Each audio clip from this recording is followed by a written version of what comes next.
Pulivendula ZPTC ఉప ఎన్నికలకు సంబంధించి పులివెందుల మండలాల్లో జోరుగా ప్రచారాన్ని కొనసాగిస్తుంది వైఎస్ఆర్సీపీ పార్టీ. తమ పార్టీ అభ్యర్థి అయినటువంటి హేమంత్ రెడ్డిని గెలుపొందించాలని చెప్పి కూడా ఇంటింటికి ప్రచారాన్ని నిర్వహిస్తుంది. ప్రస్తుతం కమలాపురం ఇన్ఛార్జిగా ఉండేటువంటి నరేన్ రామానుజన్ రెడ్డి ఆధ్వర్యంలో జరుగుతున్నటువంటి ప్రచార కార్యక్రమంతో ఓటర్లకి ప్రతి ఒక్క జాబితాను తెలుపుతూ ఫ్యాన్ గుర్తుకే ఓటు వేసి హేమంత్ని గెలిపించాలని చెప్పి కోరడంతో పాటు సంక్షేమ పథకాలు ఏ విధంగా పొందారు, అదేవిధంగా వైఎస్ఆర్సీపీ ప్రభుత్వంలో ప్రస్తుతం ఏ విధంగా అందుతుందా అనేటువంటి వివరాలను కూడా వాళ్ళకి వివరించేటువంటి ప్రయత్నం అయితే మాత్రం నరేన్ రామానుజన్ రెడ్డి చేస్తున్నటువంటి పరిస్థితి. సార్, ఎలా ఉంది స్పందన ప్రజల్లో? అదేవిధంగా అనూహ్యంగా ఎన్ని మండలాల వరకు ఇప్పటి వరకు ప్రచారం క్యాంపెయిన్ నిర్వహించడం జరిగింది? అందరికీ నమస్కారం అండి. ఇవాళ ఎర్రిపల్లి అనే గ్రామ పంచాయతీలో ఇవాళ పులివెందుల జెడ్పీటీసీ బై ఎలక్షన్ ప్రచార కార్యక్రమం జరుగుతూ వస్తుంది. ఈ ఎలక్షన్ అనేది ఒక దురదృష్టశాతం తర్వాత ఒక ప్రత్యేకమైన పరిస్థితిలో ఎలక్షన్ జరుగుతుంది. మృతుడు ఎవరైతే జెడ్పీటీసీ గారు ఉన్నారో వారు ఆకస్మిక మృతి ద్వారా ఎలక్షన్ అనేది అనివార్యమైంది. వారి కొడుకు ఇప్పుడు హేమంత్ రెడ్డి గారు ఎలక్షన్స్ లో నిలబడుతున్నారు. మేము ప్రచారం బ్రహ్మాండంగా సాగుతుంది. ప్రజలు వాళ్ళ ఇంటి దగ్గరికి వెళ్ళిన తర్వాత చంద్రబాబు నాయుడు గారి పథకాలు ఏమన్నా వస్తానాయంటే వాళ్లే చెప్పే పరిస్థితి. ఆయన చాలా హామీలు ఇచ్చారు, ఏ హామీలు కూడా నెరవేర్చలేదు అని చెప్తారు. ఇప్పుడే అక్కగారు కూడా అమ్మఒడి నాకు రావాల్సిన పరిస్థితి ఉన్నా ఇంతవరకు తల్లికి వందనం అనేది ఇవ్వలేదు. జూన్ 12వ తారీఖున చంద్రబాబు నాయుడు గారు తల్లికి వందనం వేస్తామన్నారు. ఇవాళ ఆల్మోస్ట్ ఆగస్టు 6వ తారీఖు 7వ తారీఖు ఇంతవరకు కూడా అక్కగారికి వాళ్ళ పిల్లలకి తల్లికి వందనం రాలేదు. అలా ఆంధ్ర రాష్ట్రంలో లిస్టులో పేరు వచ్చినా కానీ డబ్బులు రాలేదు. సో ప్రత్యక్షంగా చెప్తున్నారు. ఆంధ్ర రాష్ట్రంలో చంద్రబాబు నాయుడు గారు వీళ్ళని మోసం చేయలేదు అని చెప్పగలిగిన వారు ఒకరిని చూపించమని కూటమి నేతలకు సూటి సవాల్. డ్వాక్రా మహిళలను పూర్తిగా మోసం చేసినారు. గతంలో రుణమాఫీ ఉన్నింది, గతంలో సున్నా వడ్డీ ఉన్నింది, ఇప్పుడు అలాంటివి కూడా ఏమీ లేవు. గతంలో తల్లికి వందనం అనేది ఫస్ట్ సంవత్సరం నుంచి అమ్మఒడి అనేది ఫస్ట్ సంవత్సరం నుంచి చేస్తూ వస్తున్నారు, ఇప్పుడు అది కూడా లేదు.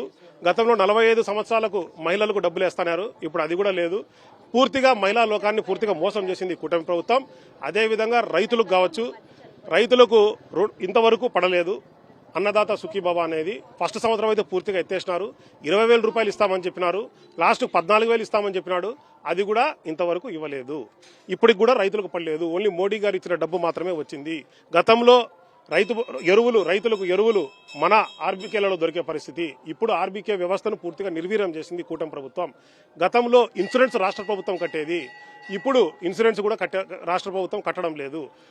గతంలో గిట్టుబాటు ధర దొరికేది, ఇప్పుడు ఆ గిట్టుబాటు ధర కూడా రైతులకు దొరికే పరిస్థితి లేదు. అంటే ఇలాంటి సంక్షేమ పథకాలు ఏవి కూడా అందడం లేదని మీరు ప్రజల్లోకి బాబు చేసినటువంటి మోసాన్ని తీసుకెళ్తున్నారని చెప్పి దాడులకు కూడా తెగాయిస్తున్నటువంటి పరిస్థితిని ఇవాళ పులివెందులలో చూస్తాం. ప్రజల దగ్గరికి బాబు షూరిటీ అంటానే మోసం గ్యారంటీ అని చెప్పే పరిస్థితిలో ప్రజల్లోకి వెళ్ళిపోయినారు. చంద్రబాబు నాయుడు గారు అధికారంలోకి వచ్చిన తర్వాత ఏ ఒక్క హామీ కూడా ప్రజలకు నెరవేర్చలేదనేది ప్రజలకు క్లియర్ గా అర్థమైంది. జగన్మోహన్ రెడ్డి గారు ఉన్నప్పుడే మాకు అన్ని విధాలుగా సంక్షేమ పథకాలు అందడమే కాకుండా మా ఇంటి వద్దకు వస్తున్నాయని చెప్పేసి ప్రజలు చాలా హ్యాపీగా ఉన్నారు. అదే ఇప్పుడు ఈ జెడ్పీటీసీ ఎలక్షన్స్ లో చంద్రబాబు నాయుడు గారికి లేదా కూటమి నేతలకి వాళ్లకు దమ్ము ధైర్యం ఉంటే ప్రజల దగ్గరికి వెళ్లి మేము 14 నెలలు మేము పాలన చేసినాం, ఈ పాలనలో మేము ఇది అందించినాము, దయచేసి మాకు ఓటేయండి అని అడిగే పరిస్థితిలో వాళ్ళు లేరు. వైఎస్ఆర్సీపీ పార్టీ వాళ్ళు మేము వెళ్లి వాళ్ళని అడగంగానే మాకు గతంలో ఇవి వచ్చాయి బాబు, ఇప్పుడు ఇవి రావడం లేదు, చంద్రబాబు నాయుడు నమ్మి మేము మోసపోయాము అని చెప్పే పరిస్థితి ప్రతి ఒక్క ఇంటి దగ్గర మాకు కనిపిస్తుంది. సో రాబోయే ఎలక్షన్స్ లో ఆగస్టు 12వ తారీఖు ఏ ఎలక్షన్ అయితే జరగబోతుందో ఖచ్చితంగా ఫ్యాను గుర్తుకు ఓటేసేదానికి ప్రజలు సిద్ధంగా ఉన్నారు. ఫ్యాను గుర్తు ఓటు వేయడం ద్వారా రాష్ట్ర ప్రభుత్వానికి కనువిప్పుగా ఉంటుందని చెప్పేసి ప్రజలు భావిస్తున్నారు. చంద్రబాబు నాయుడు గారి మోసాన్ని క్లియర్ గా ఆయనకు మేము మోసపోయాము అని చెప్పే దాంట్లో భాగంగా ఖచ్చితంగా ప్రజలు ఫ్యాన్ గుర్తుకు ఓటేస్తారని మేము విశ్వసిస్తున్నాం.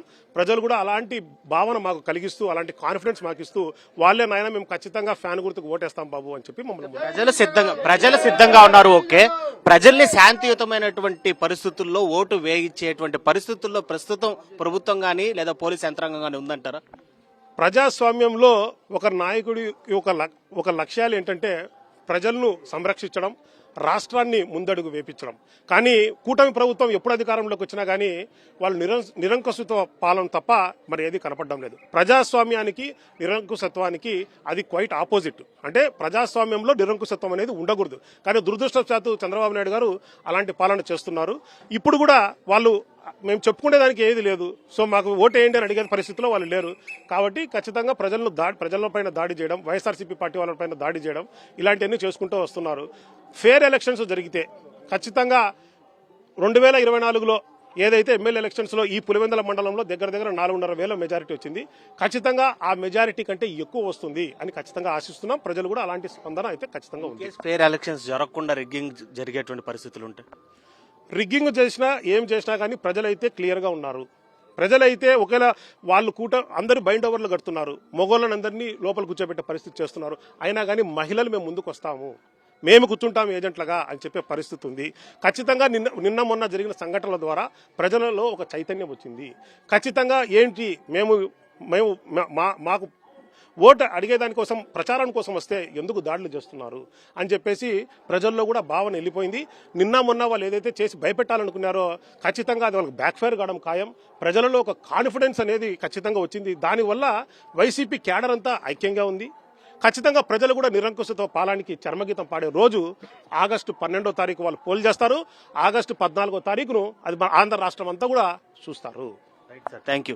అది మొత్తం మీద రాష్ట్రంలో జరుగుతున్నటువంటి సంక్షేమ పథకాల అమలు మోసానికి సంబంధించినటువంటి వివరాలను ప్రజలకు వివరిస్తూ ముందుకెళ్తున్నటువంటి వైఎస్ఆర్సీపీ అభ్యర్థులపైన ఏదైతే ప్రభుత్వం చేస్తున్నటువంటి దాడులను ప్రజలు గమనిస్తున్నారు.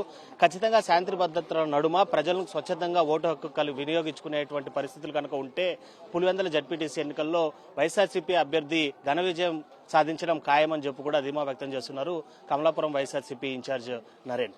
వీడియో జర్నలిస్ట్ భద్రత Lokesh reporting for Sakshi TV, Pulivendula.